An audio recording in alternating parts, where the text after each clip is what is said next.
shattered promises. They say trust is the foundation of every relationship. I used to believe that. I used to believe him. My name is Emily Carter, and for 5 years I thought I was building a life with the man I loved, Daniel Hayes. Daniel was charming, ambitious, and the kind of man who could light up a room just by walking into it. When we met, I thought he was the answer to every silent prayer I had ever whispered into the dark. We married young, but we believed in each other. Or at least, I believed in him. At first, life felt like a dream. We had a small apartment downtown, barely enough money to pay bills, but plenty of laughter to fill the rooms. Daniel worked as a marketing executive at a growing firm, and I taught art at a local school. We weren't rich, but we were in love, or so I thought. Nights were filled with cheap wine and whispered plans for the future.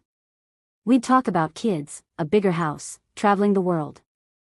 He would take my hands, kiss my knuckles, and promise me, "Emily, we're in this together. Always." And I believed every word. But love has a way of blinding us. The first red flag was subtle, nights when he came home later than usual, brushing it off as work deadlines. Then came the weekends when he claimed he had team projects or client dinners. I wanted to trust him. I told myself this was what ambitious men did, they sacrificed time now for security later. But the way he smiled at his phone, the quick glances he thought I didn't notice, the hushed calls he took in the other room, those weren't deadlines. They were secrets. I still remember one night vividly. I was grading my student sketches at the kitchen table when Daniel walked in, humming a song I'd never heard him hum before. His tie was loosened, his hair slightly messy, and there was a strange glow on his face, like he had just lived a moment he didn't want to share. I asked him how his day went. He kissed the top of my head, muttered "busy as always," and disappeared into the shower. But that night, when he fell asleep, I sat there staring at him, wondering, who are you really, Daniel? And what are you hiding from me? I didn't have the answers yet. All I had were shadows, whispers, and a gnawing ache in my chest.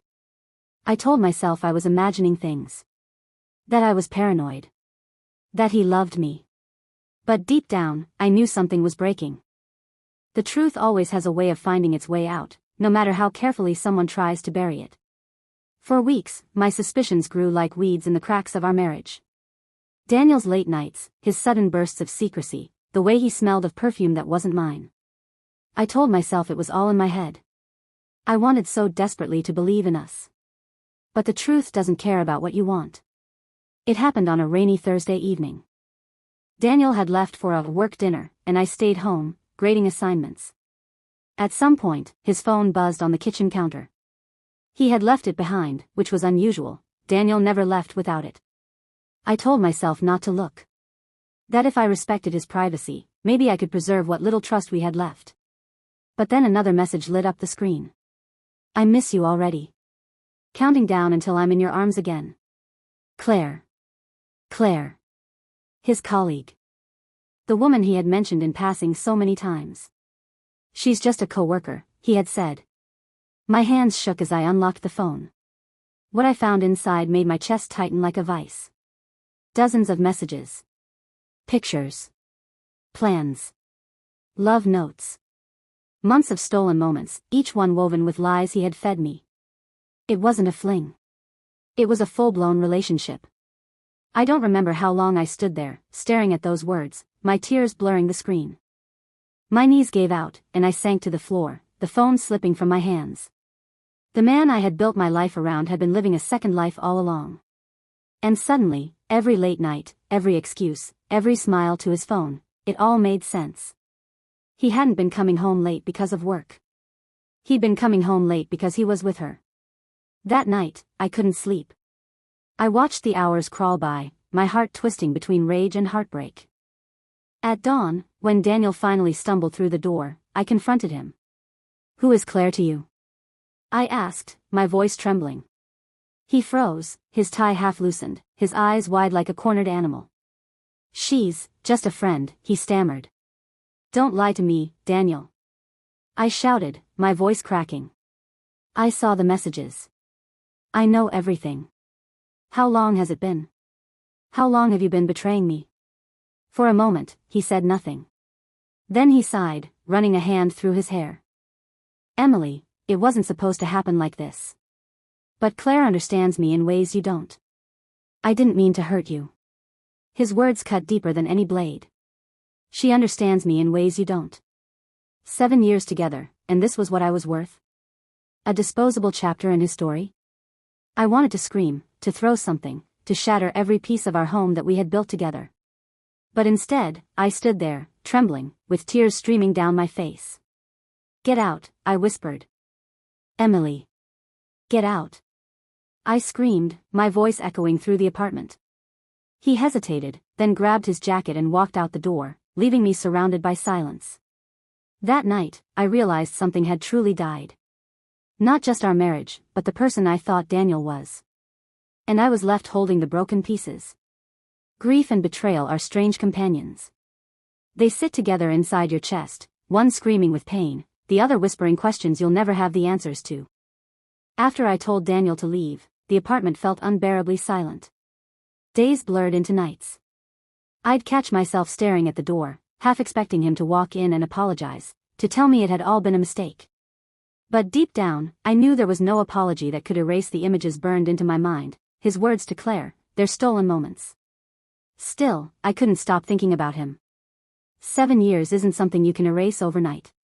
It was 3 days later when I got the call. I was at school, helping a student clean brushes, when my phone rang. I almost didn't answer. But when I heard the trembling voice on the other end, "There's been an accident." "It's Daniel," my knees buckled. He had been driving home late from work. They said it was raining, the road slick. He lost control. By the time the ambulance arrived, it was too late. Daniel was gone. I don't remember much about the funeral. Faces blurred together. Words of comfort fell flat against the walls of my heart. I stood by his coffin, staring at the man who had been both my greatest love and my deepest wound. I wanted to scream at him, to shake him awake and demand answers. Why, Daniel? Why, Claire? Why betray me and then leave me like this, broken, alone, and with no closure? But all I could do was cry. The days that followed were unbearable. At night, I'd lie awake, torn apart by two truths: I still loved him, and I hated him for what he had done. Every memory cut both ways, the laughter we once shared, the promises he whispered, the warmth of his hand in mine. They were poisoned now, twisted with the knowledge that all along, he had been giving pieces of himself to someone else. And yet, he was gone. Forever. No apologies. No explanations. Just silence. Sometimes I think betrayal is easier to survive when you can confront it, scream, demand the truth. But what happens when betrayal and death collide? When the person who hurt you takes all the answers with them into the grave? That's where I am now. Lost between rage and grief. So I'm asking you, whoever is listening to my story, what would you do if you were me? How do you heal when the person you loved betrayed you, and then left you with nothing but questions? How do you move on when your heart is shattered in two completely different ways? I don't know how to forgive him. I don't even know if I should. All I know is that I'm here, broken, trying to figure out how to live again. What would you do if you were me?